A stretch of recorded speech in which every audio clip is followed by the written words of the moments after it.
When the epoxy hardens, take out the straws. And remember that the straws have a big part, a small part, and a bendy part. Measure from the end of the bendy part into the small part 1.5 inches. That's about 39 millimeters. Mark and cut 2 straws. Mix up a small amount of epoxy. You need even less than before. Apply the epoxy in an even layer around the small part of the straw.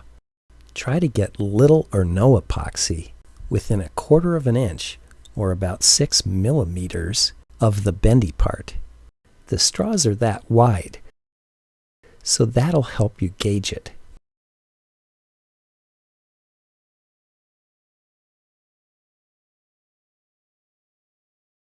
When you push the straw into the engine, leave about 1/4 inch space sticking out before the bendy part.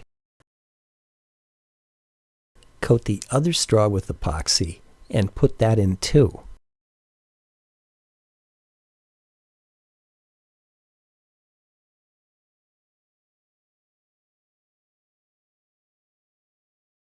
Here's why we don't put the bendy part all the way to the engine.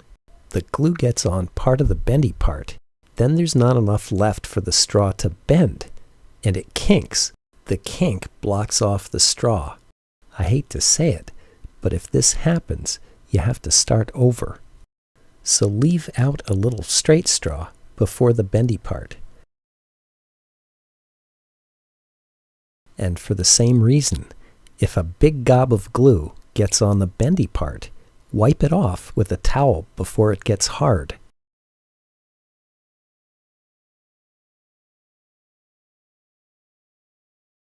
Because there's not going to be much stress pulling out these straws, you don't have to wait for the epoxy to fully harden before going to the next step.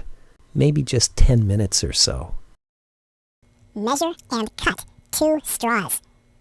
Mix up and apply a thin layer to the straws to glue them in.